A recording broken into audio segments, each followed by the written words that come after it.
राष्ट्र में। तो आज के सेशन में हम अपने दिल्ली सल्तनत का जो पार्ट शुरू किया है उसको खत्म करेंगे। तो सबसे पहले आप लोगों ने 2 सेशन जिन बच्चों ने नहीं देखे जाके वो बच्चे पहले जाके वो 2 सेशन देख लें, फिर अब कंटिन्यू करेंगे तुगलक डायनेस्टी से। तुगलक डायनेस्टी, सबसे पहले तुगलक डायनेस्टी देखो, ये 1320 से लेके 1414 AD तक इसका टाइम पीरियड रहा। ठीक है, गायस्टिन तुगलक 1320 से लेके 1325 तक इनका टाइम पीरियड रहा। अगर हम फाउंडर की बात करें, फाउंडर कौन होते हैं? फाउंडर जिन्होंने खोजा। तुगलक डायनेस्टी के जो फाउंडर हैं, ठीक है, ये जितनी भी चीजें लिखी हुई है इसको अच्छे से देखना। तुगलक डायनेस्टी के जो फाउंडर हैं वो कौन है? गायस्टिन तुगलक। इन्होंने एक टाइटल दिया था इसको गाजी, उपलब्धि दी थी कौन सी? Ghazi. First sultan to start irrigation, ये पहले सुल्तान थे जिन्होंने सिंचाई शुरू की थी। सिंचाई मतलब इरिगेशन की थी। Built a strong fort called Tughlaq आबाद नियर दिल्ली, दिल्ली के निकट तुगलकाबाद नामक एक मजबूत किला बनाया। इन्होंने क्या किया था? दिल्ली में एक मजबूत किला बनाया था। किन्होंने बनाया था? गायस्टिन तुगलक ने। Amir Khusro famous work Tughlaqnama deal with the rise of Ghiyasuddin Tughlaq. Amir Khusro की प्रसिद्ध रचना थी कौन सी? तुगलकनामा। कौन सी थी? तुगलकनामा। वो गायस्टिन तुगलक के उद्देश्य से क्या करती है? संबंधित है। ये चीज समझ आ गई तुम लोगों को? सबसे पहले तुगलक डायनेस्टी के फाउंडर कौन है? गायस्टिन तुगलक। इन्होंने एक टाइटल दिया था, कौन सा टाइटल दिया था? गाजी। फिर कहते हैं पहले सुल्तान थे जिन्होंने क्या शुरू की थी? वेरी इंपॉर्टेंट कंसेप्ट है इरिगेशन। अगर तुम्हें पूछा जाए कि इरिगेशन स्टार्ट करने वाला पहला सुल्तान कौन था, तो वो कौन था? गायस्टिन तुगलक। इन्होंने क्या किया था? दिल्ली के निकट तुगलकाबाद नामक में क्या बनाया था? एक मजबूत किला बनाया था। इतना क्लियर है? उतार लिया तुम लोगों ने? चलो आगे।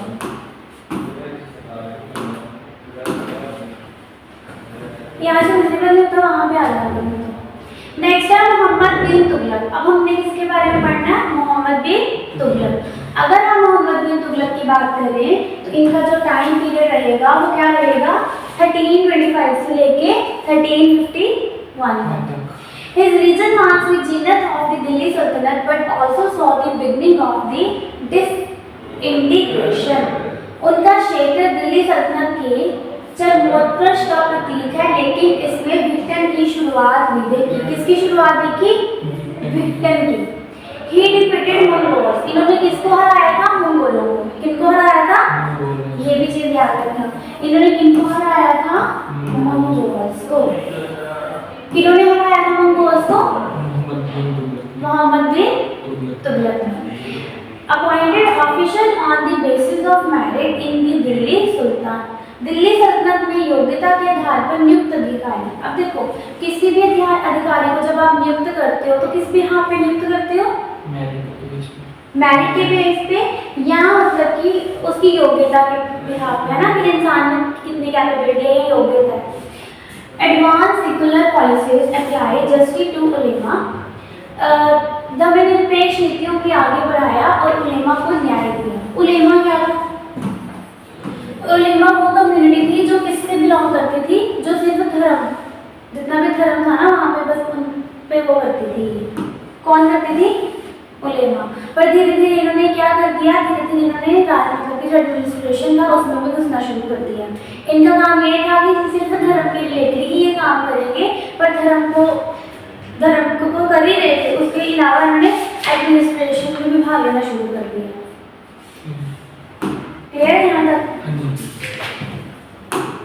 अब नेक्स्ट देखो, he built fort of Adilabad and the city of जनपनाह। उन्होंने आदिलाबाद का किला और जनपनाह शहर का निर्माण करवाया। किसका? एक तो आदिलाबाद का क्या बनाया था उन्होंने? किला बनाया था। और अगर दूसरी बात की जाए तो जहांपनाह का क्या बनाया था? शहर बनाया था। किन्होंने बनाया था? ये बनाया था मोहम्मद बिन Tughlaq. During region 3 major kingdom of South India emerged. Vijay, एक सेकंड,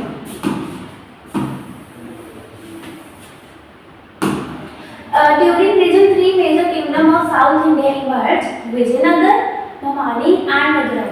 उनके शासनकाल के दौरान दक्षिण भारत में 3 प्रमुख राज्य उभरे। कौन कौन से 3 राज्य प्रमुख उभरे थे? विजयनगर, बहमनी और मदुरई। किनके टाइम की बात की जा रही है? ये मोहम्मद बिन तुगलक। मोहम्मद बिन तुगलक की अगर बात करें तो इन्होंने क्या किया था? इन्होंने आदिलाबाद का किला बनाया था और जहां पर शहर का क्या करवाया था? इन्होंने निर्माण करवाया था। और अगर दूसरी बात की जाए तो उनके शासनकाल के दौरान दक्षिण भारत में 3 प्रमुख राज्य उभरे थे। अब वो 3 प्रमुख राज्य कौन कौन से उभरे थे? विजयनगर, बहमनी और मदुरई। क्लियर है?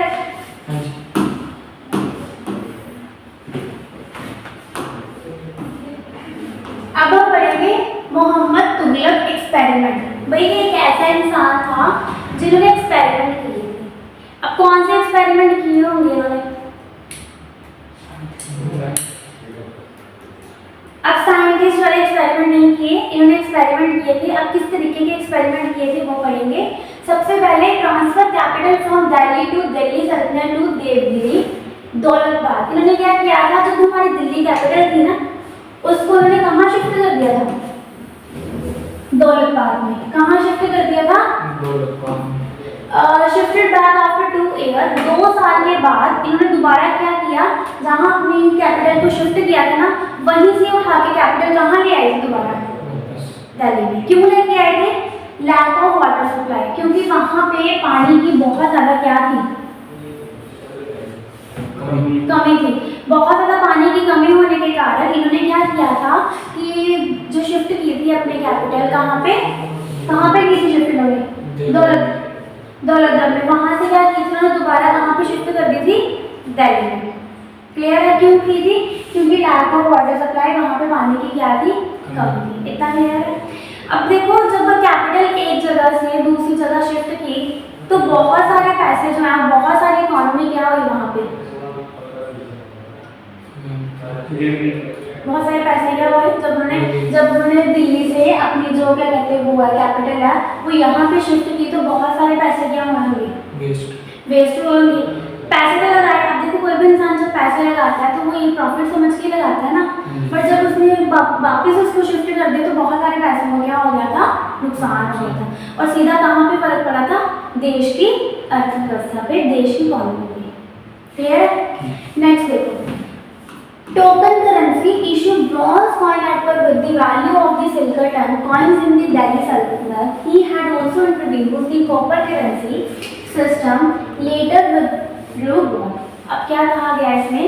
उस टाइम पे चांदी के जो सिक्के थे उनकी क्या आ गई थी? कमी आ गई थी। अब इन्होंने क्या बोला था कि जितने भी जो ब्रॉन्ज के सिक्के हैं, तांबे के सिक्के हैं, वो क्या कर दिए थे? वो कहते हैं ब्रॉन्ज के सिक्के और चांदी के सिक्के एक जैसे होते हैं। तो लोगों ने क्या किया? अपने ही घरों में चांदी के सिक्के बनाने शुरू कर दिए, तांबे के सिक्के बनाने शुरू कर दिए। तो इससे क्या हुआ? इससे भी उन्होंने क्या कर दिया था? मना कर दिया था कि ये जो मैंने मतलब कि बोला है कि तांबे के सिक्के या फिर चांदी के सिक्के दोनों जो है वो सेम होंगे, वो अब सेम नहीं होंगे। क्यों नहीं होंगे? क्योंकि घर घर लोगों ने ये बनाने शुरू कर दिए थे। तो इसमें भी बहुत सारे क्या हुए? पैसे वेस्ट हुए। He set up the Varanasi Kohlia separate department to extend cultivation by giving loans to cultivators paid due to corrupt official। देखो, अब इन्होंने तीसरा एक्सपेरिमेंट किया क्या कि जो किसान थे ना वो खेती बाड़ी करेंगे, पर जिन किसानों के पास पैसे नहीं है ये क्या करेंगे? उन किसानों को पैसे देंगे। पर जितने भी करप्टेड लोग थे जिनके पास पैसे थे भी, उन्होंने भी क्या करना शुरू कर दिया? उनसे पैसे लेना शुरू कर दिए। ऐसे तो हर कोई पैसे लेना शुरू हो जाएगा ना, सारे पैसे लेना शुरू हो गए। तो फिर उन्होंने ये लोग भी क्या कर दिया था? बंद कर दिया था। इसकी वजह से भी बहुत ज़्यादा क्या हुआ था? नुकसान हुआ था। और कहा जाता है कि ये जो तुम्हारा मोहम्मद तुगलक है ना, जब ये नए नए आए थे ना तब दिल्ली सल्तनत पीक पे थी। पीक का मतलब क्या होता है? ऊंचाई पे थी। जो हमारी दिल्ली सल्तनत थी वो पीक पे थी, ऊंचाई पे थी। ठीक है? और जब ये एक्सपेरिमेंट किए गए तो ये एक्सपेरिमेंट उनके फेल होने की वजह से क्या हुआ कि बहुत सारी इकोनॉमी का क्या हुआ? नुकसान हुआ, हमारी जो अर्थव्यवस्था है वो बहुत ही डाउन चलेगी और पैसे की क्या आ गई तब कमी। यहाँ तक क्लियर है? कोई डाउट? नहीं। ठीक है, अब नेक्स्ट हम चलेंगे फिरोज शाह तुगलक पे। किस पे? फिरोज शाह तुगलक। इनका टाइम पीरियड देख लो, 1351 से लेके 1388 के बीच में। Adopted policy in the Delhi Sultanate of trying to appease the noble army, theologians and the asserting his authority over only such areas which could be easily administered from the center। क्या कहा गया है कि दिल्ली सल्तनत में कुलीनों सेना धर्मशास्त्रों को खुश करने की नीति अपनाई गई। देखो, जब फिरोज शाह आया, पहले कौन था? मोहम्मद बिन तुगलक था। मोहम्मद बिन तुगलक के टाइम पे बहुत हमारी अर्थव्यवस्था क्या हो चुकी थी? डाउन हो चुकी थी। पर जब ये इंसान आया तो हमारी अर्थव्यवस्था डाउन थी। अब इसको क्या करना था? अपने देश को सही करने के लिए कुछ तो करना ही पड़ना था। तो इसने क्या किया था? जितने भी सेना के लोग थे, जितने भी धर्म से संबंधित लोग थे, उनको खुश करने में लगाया। हमेशा हमसे माफ़ी ही मांगता था, अगर वो जो बोलते थे वही करता था ये, ठीक है। अगर किसान बोलते थे कि हमारे पास पैसे नहीं है, हमें पैसे दो खेती बाड़ी करने के लिए, तो ये उनको भी क्या करता था? पैसे प्रोवाइड करता था। क्यों? क्योंकि देश तो आगे क्या हो चुका था? बर्बाद हो चुका था। अब इसका मेन मुद्दा क्या था कि देश को क्या करना है? सही करना है, देश की इकोनॉमी को क्या करना है? बेटर करना है। ऐसे क्षेत्र पर अपना अधिकार स्थापित किया गया जिन्हें केंद्र से आसानी से प्रशासित किया जा सकता था। अपॉइंटेड खान ए जहान, इन्होंने क्या किया था? खान ए जहान को क्या किया था? नियुक्त किया। क्या किया था? नियुक्त किया था, अपॉइंट किया था। आगे है, he extended the principle of heredity to the army and nobility। उन्होंने अनुवंशिकता के सिद्धांतों को सेना और कुलीन वर्ग तक विस्तारित किया, आगे फैलाया था, ठीक है। Thus the इक्ता system was not only waived but also it was made hereditary। इस प्रकार इक्ता प्रणाली को न केवल पूर्ण जीवित किया गया बल्कि इसे वंशानुक्त भी बनाया गया था। इक्तार देखिए थे, पढ़े थे? इक्तार क्या होते थे? इक्तार वही होते थे ना जो मतलब कि राजा उसको नियुक्त करते थे, और इक्तार का काम क्या होता था? लॉ एंड मेंटेनेंस रखना वहाँ पे। तो फिर पिछले तुमने देखा कि जो राजा थे, कुछ राजा ऐसे थे जिन्होंने इक्तार को क्या कर दिया था? बंद कर दिया था। पर इन्होंने दोबारा क्या किया? आपको पूर्ण जीवित किया, चालू किया।